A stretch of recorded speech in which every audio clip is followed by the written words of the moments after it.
Hey you guys, it's me Laura. I'm a homeschooling mom of 3 kids ages 12, 10, and 5, and I also work at our local library and am starting a curriculum company, which is really a big deal, so super exciting. Today I'm here to share with you my September TBR pile. So in August I didn't stick to my TBR very well. I kind of went all over the place. But I did get through a lot of stuff, which was really good. And this month, there are so many new releases coming out. I'm really focusing on those. And there's a couple that were on my TBR last month, and I was confused about their release date. I've got the ARCs from NetGalley, and I really need to get those done because they're releasing faster than I thought. One of them I have to finish in the next couple days here. So I'm going to do those, going to focus on some new releases. And I'm really trying to focus on some books this month that will potentially be a good fit for curriculum. So we'll see. Hopefully I'll find a magic gem in there. But the first book on my TBR is actually the sequel to Secret Sisters, and it comes out this week. But I thought that I had until October. For some reason I had in my mind that it was coming out in October, but it's not.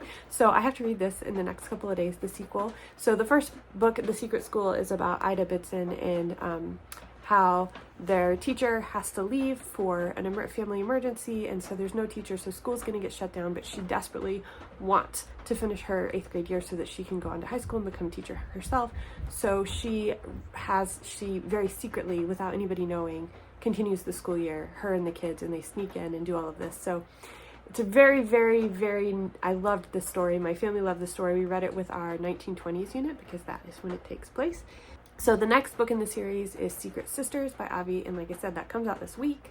Hopefully I can finish it and get my review up in a day or two. Hopefully it's up by the time this video comes out, because I think the book is releasing the day after this video goes live. So yeah, there's all of that. So I can't tell you too much actually about the sequel because it gives away too much of what happens. You have to read this one first. So if you haven't read this one, go ahead and read it, and then you can get the sequel. Yay! So the next book is on my Kindle, which there's not really much to show. It's called Eagle Drums. It also comes out this month, I think on the 12th. But it is some Native American folk tale and legend, and it is about the messenger feast, which is part of the Inupiaq tribe, and I'm sure I slaughtered that. I should have looked it up before I did this video. But it's about a boy who's confronted, his family I'm halfway through. I need to finish it so that I can get my review up.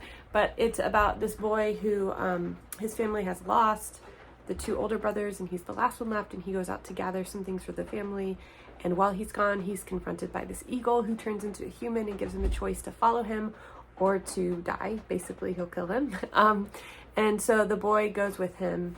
So he goes to this village of these people, eagle things, and it's the folklore story about the messenger feast, and it is so different from what I'm used to, so I'm trying to wrap my brain around it, but I'm eager to finish reading it and then do some research. I don't want to research before I read the story and try and understand a little bit more what's going on and the culture behind it. And I love hearing a lot of these origin and folklore stories. And anyway, so that is Eagle Drums, and that is coming out on the 12th. This one is, again, what is it with all these hard names? Mehitabel, did I say that right? Is no fool. And this is a story about a feisty cat who convinces a neighbor cat to bring a mouse into his house, and chaos erupts from that. This looks like a really fun read. I kind of expect it to be a little funny and quirky. Kind of what I'm expecting, and I don't know if this is reality, is along the lines of like Mrs. Pigglewiggle or Cheaper by the Dozen or The Best Christmas Pageant Ever, kind of like that fun humor. That's kind of what I'm expecting with this. So we'll see if that's what it ends up being. This one is called A Horse Named Sky, and it is about a wild Mustang who is captured and put to work from the Pony Express, and he hates it and he wants to escape, and he's trying to decide what to do because should he escape or should he stay and be a leader to all of the other captive ponies that are there. And he's also developed a relationship with the stable boy, and what is he going to do about that? And so this one looks really good, and this might be a great one for understanding that time. And it is by the same author as A Wolf Called Wander, so if you like those books, you'll like this. But one thing that's great about this as well, let's see if I can find, all throughout it has really great illustrations kind of everywhere in here, all over, so that also makes it really fun as well. So that's this one. This one is, We Still Belong by Christine Day. And this is about a girl who is part of, says the Upper Skagit tribe, but for whatever reason, for the tribal rules, her family's not allowed to join the tribe, and so she's kind of torn on that. She also writes this poem for her school about Indigenous Peoples Days, but it's not received very well by everybody, and so she's kind of stuck in this place where she doesn't really feel Native enough, but she definitely feels Native, and like trying to discover who she is and figure out her identity in relation to all of that. And from reading the inside, it talks about there being a powwow, that kind of at the powwow she kind of ties things together and comes to some understanding. So that is this one. Again, I don't know a whole lot about it, but that's what we've got here. And the other books I can't show you because they are not out yet, but I will go ahead and put pictures in for each of them so that you can see them. So they are all coming out this month. Most of them I've pre-ordered. There's a couple that I didn't pre-order, but I'm going to try to get in at the library or get it on Kindle or something. I'm really trying hard to not buy as many books. So the ones that were pre-ordered, I pre-ordered a long time ago, but I'm trying to kind of reduce, mostly because I don't like managing inventory, and we have so many books in our house. And I love having books on a bookshelf, but when we've got kids and we're actively using a lot of them and they're in and they're out, I feel like I am just constantly managing piles of books that have been pulled off shelves and just constantly managing books, and it's very overwhelming to me. So I'm trying to reduce the number of physical books that we have so that the physical books that we have are ones that I'm really about to read, or like these ones are ones that are really good. These are ones for curriculum. These I want to keep because either the kids haven't read them or I want them to read. Like, these are good ones that were sticking around, but not tons of books that nobody's gonna read. Like, anyway, I'm really, really, really trying to manage the amount of books that we have in the house. I had a ridiculous amount because I cataloged them all, ridiculous amount. So I'm trying to get it down to a more realistic number that I can actually manage. But aside from that, the first one, this is a pre-order that I did pre-order that's coming in, and it is called The Mona Lisa Vanishes, and it's by Nicholas Day.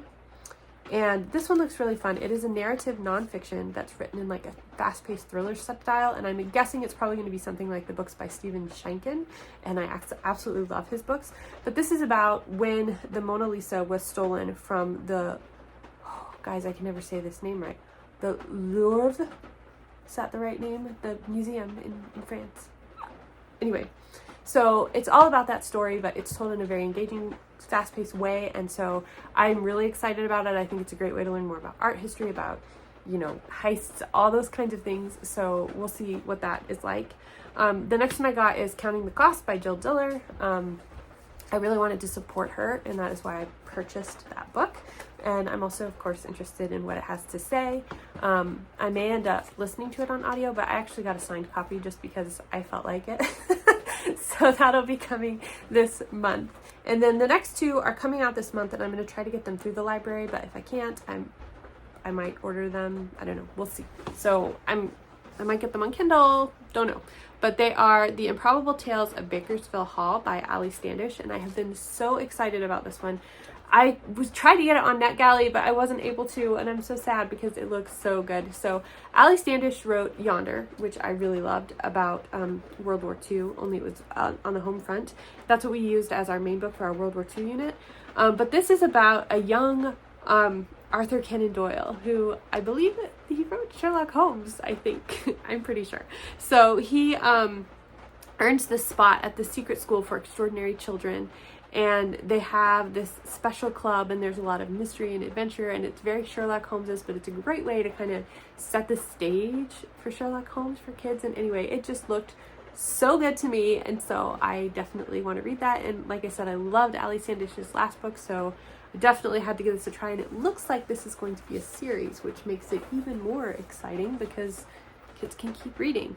So the last one is another one that I'm going to try to get from the library when it comes out this month, which is Beneath the Swirling Sky by Caroln Leiloglou. You guys, I am so bad with names. If you guys have any tricks for saying names or learning how to pronounce things that are not phonetic properly, please let me know because I would love to know. But this one is about Vincent, and his little sister Lil disappears into a famous painting by Vincent van Gogh. And I believe it's Starry Night that she disappears into, but the description doesn't say. And he finds out that he is a part of, let's see, his family is among the last of the restorationists and the restorationists have the power to disappear into paintings, but their whole purpose is to preserve them and keep them from evil and to keep them safe and keep their history going and protect them and all of that. So I think that this is, again, another way to learn, a great way potentially to learn about art history, and so I was definitely intrigued. So I have that on my list and we will see. So that is it for September, my TBR. I don't know if I'll get through all of these, but almost all of them are, in fact, I think every single one of them are coming out, except for these ones. So this just came out. Whoops. This just came out this last month.